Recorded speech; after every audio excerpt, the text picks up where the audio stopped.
सभी हमारे पत्रकार बंधु, आज के प्रेस कॉन्फ्रेंस में आप सब लोगों का स्वागत है। और जैसा आप सब लोगों को पहले से ही जानकारी है कि कल 19 अगस्त को हम सब लोग जो है राजभवन मार्च कर रहे हैं। और इशू क्या है वो आप सब लोगों के समक्ष हम रखना चाहते हैं, और हमारी जो मांगे जो है वो भी आप लोगों के समक्ष हम रखेंगे। और कई दिनों से लगातार प्रशासन में बैठे हुए लोग, सत्ता में बैठे हुए लोग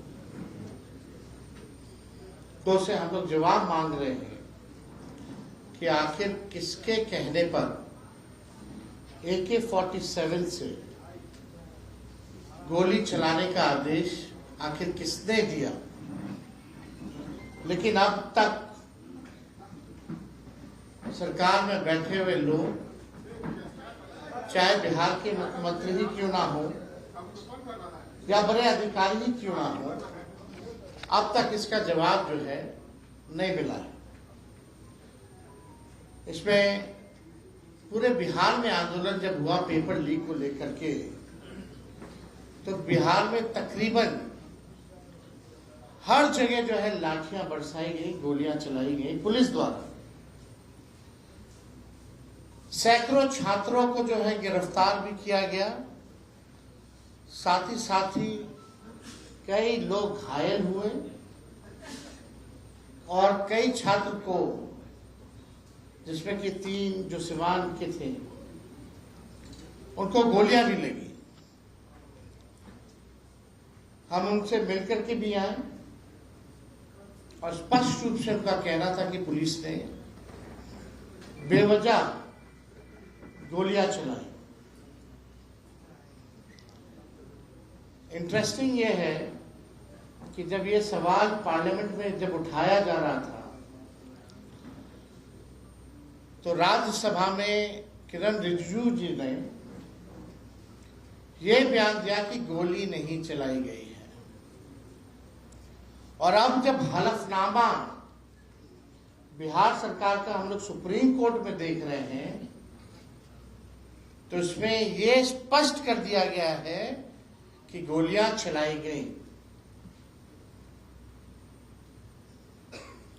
यानी सरकार में बैठ करके, पार्लियामेंट में बैठ करके भारत सरकार के मंत्री किस प्रकार से गुमराह कर रहे हैं। और जाहिर सी बात है, बिहार पुलिस जो है बिहार सरकार मुख्यमंत्री के अधीन है। सम्राट चौधरी जी गृह मंत्री भी हैं, लेकिन एक बार भी ना वो छात्रों से मिले, ना ही उनका कोई संवाद हुआ, और ना ही इस मुद्दे पर कोई प्रतिक्रिया उन्होंने दिया।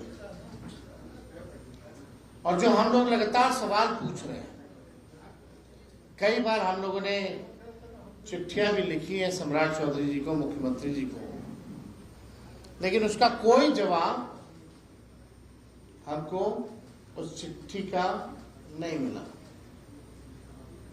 और एक बार भी वो छात्रों से जिनको गोली लगी, जो मेदांता में ही एडमिट थे, उनसे वो मिलने तक नहीं गए। तो स्पष्ट है कि बिना उनके अनुमति के, बिना उनके अनुमति के ये गोलियां नहीं चलाई गई होंगी। यानी साफ है कि उनका आदेश का पालन बिहार पुलिस ने किया, और छात्रों को चाहे AK-47 हो या अन्य हथियार हो, उससे जो है फायरिंग की गई।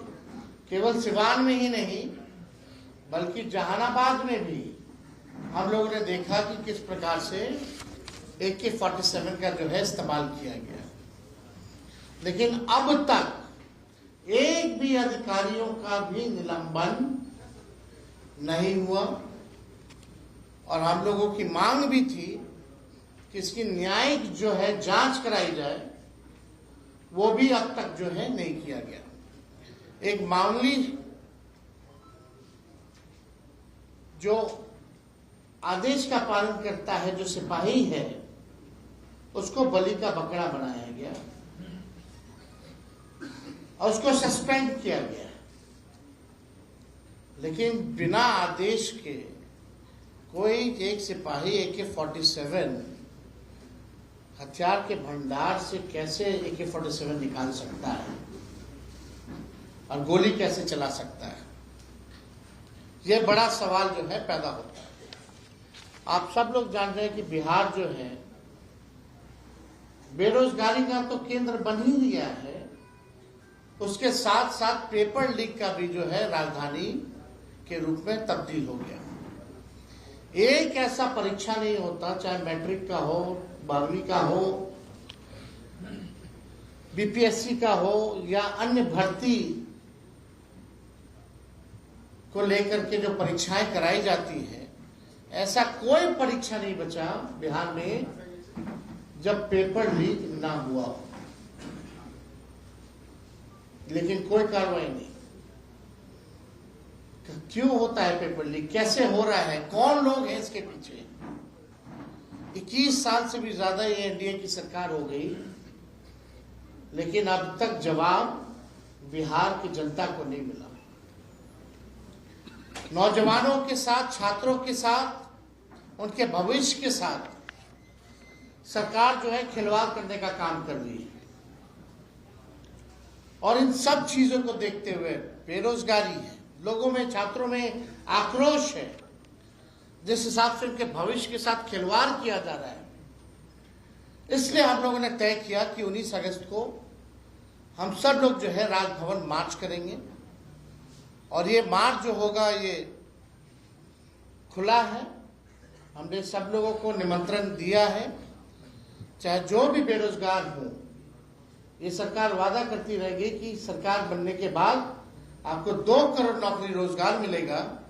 अब तक 1 लाख भी नौकरी रोजगार मिला हो तो बताओ।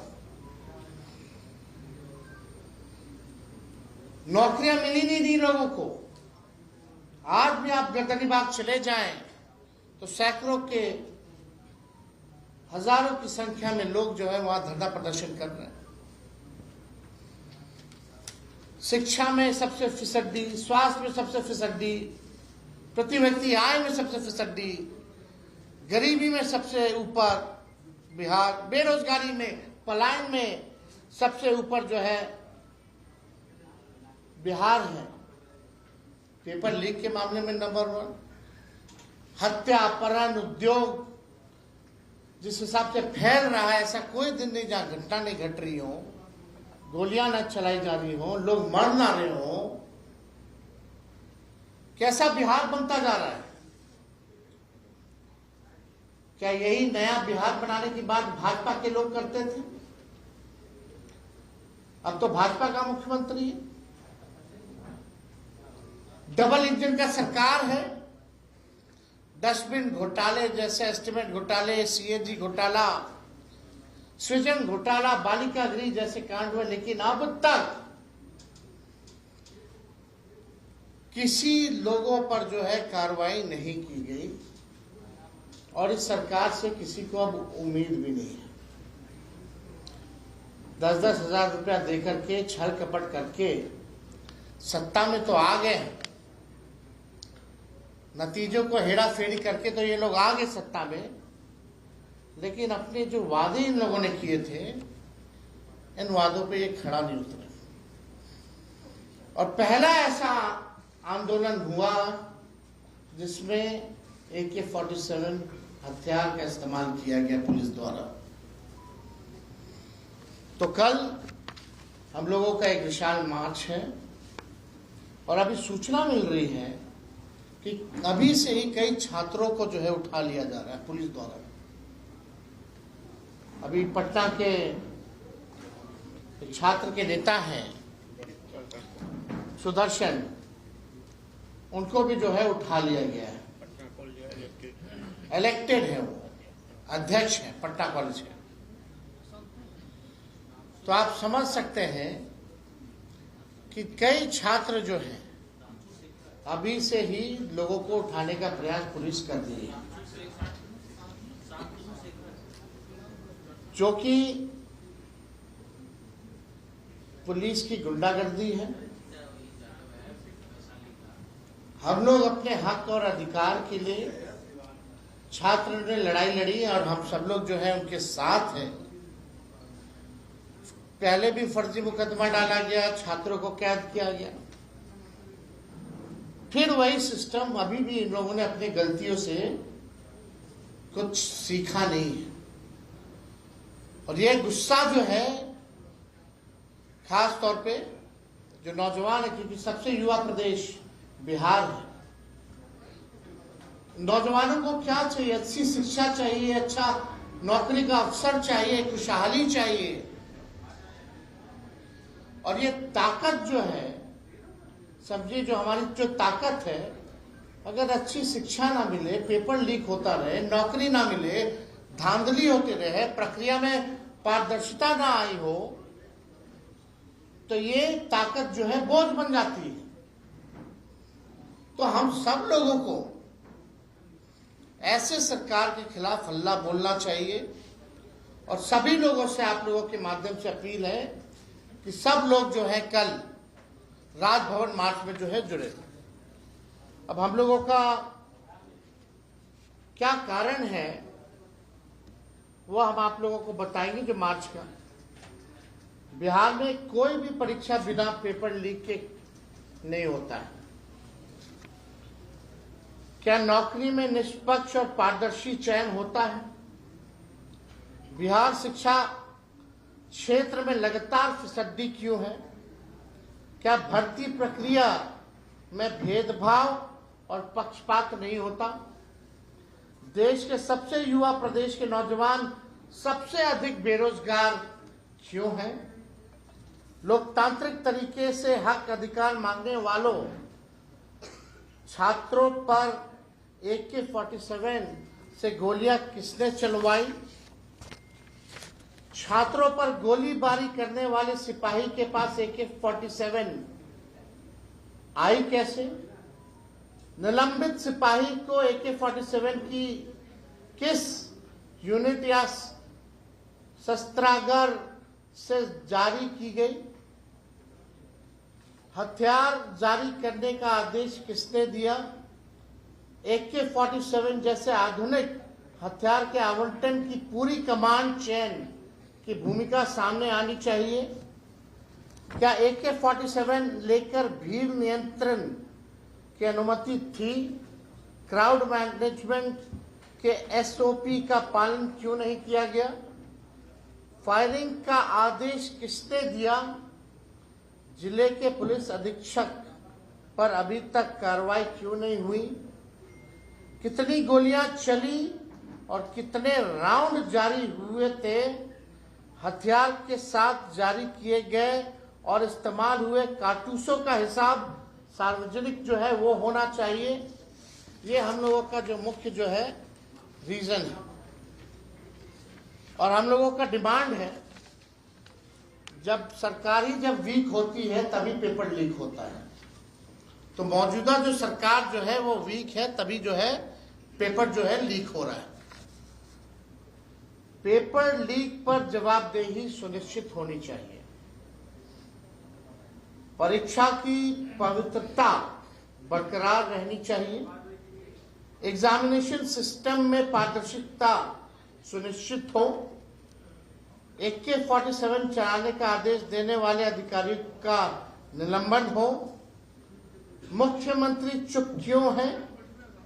अब तक न्यायिक जांच का आदेश उन्होंने क्यों नहीं दिया?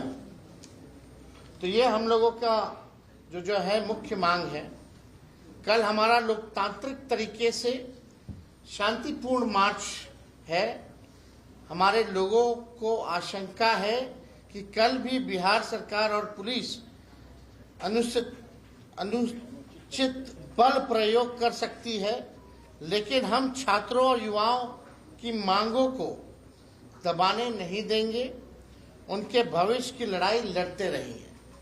तो जैसा कि कई छात्रों को अभी से ही पुलिस ने जो है उठाना शुरू कर दिया, गिरफ्तार करना शुरू कर दिया, और कल हम लोग शांतिपूर्ण तरीके से ये मार्च करेंगे, तो कल भी हो सकता है कि पुलिस अपना बल का प्रयोग करे और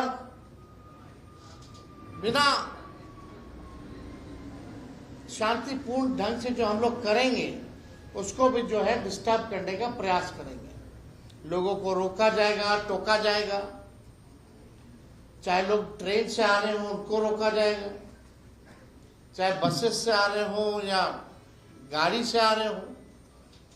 हर तरीके से प्रशासन जो है लोगों को रोकने में, छात्रों की आवाज को दबाने में ये लोग लगे रहेंगे, लेकिन हम लोग उनकी आवाज को जो है दबने नहीं देंगे। हम सब लोग कल मजबूती के साथ शांतिपूर्ण ढंग से अपनी आवाज को जो है बुलंद करेंगे।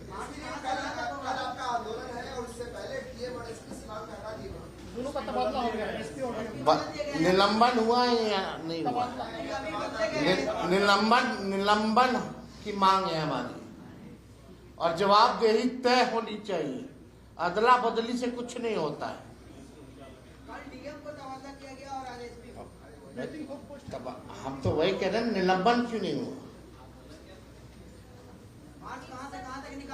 तो ये हम लोग तो पार्टी ऑफिस से बेली, इनकम टैक्स बेली रोड होते हुए हम लोग राजभवन जो है आएंगे। सर एक सवाल ये है, डीएसपी जी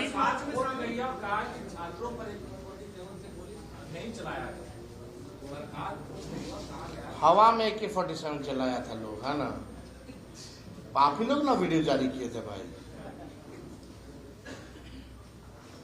लोगों को गोली लगी ना, लोग घायल हुए ना, AK-47 गोलियां चली ना, कितना राउंड चलाए? वही तो हम पूछे हैं, कितना राउंड चलाया, कितना हथियार था, कितना कारतूस बरामद हुआ? और भी पार्टी के लोग शामिल होंगे क्या? ये देखिए, हम तो पहले ही बोले ये तो खुला है। जो लोग भी छात्रों की आवाज को उठाना चाहते हैं सब लोग शामिल हो। डीएसपी जी सवाल ये है कि भरत तिवारी मामले में सरकार ने फैसला लिया है कि परिवार को नौकरी दी, लेकिन मुजफ्फरपुर में जगतवीर राय की हत्या हुई तो सरकार किस कानून के तहत उनको नौकरी दे रही है और उनको नहीं दे रही है? देखिए, इसमें तो चाहे बंटी यादव का मामला हो या हम कैमूर गए थे जहां एक मजदूरी मांगते हुए जो है उसको वो कर दिया गया। अभी एक थाने में एक हम जा रहे हैं मधुबनी, परसों रोशन यादव के परिजनों से मिलने।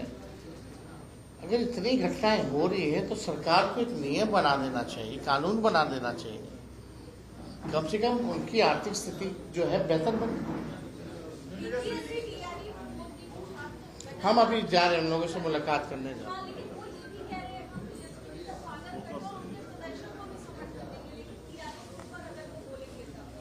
देखिए, अभी हमारी मुलाकात होने वाली है, उनकी बातों को हम लोग सुनेंगे, और लगातार जो है उनकी बातों को हम लोगों ने सदन में भी, हमारे विधायकों ने भी उठाया और बाहर सड़क पे भी उठाया।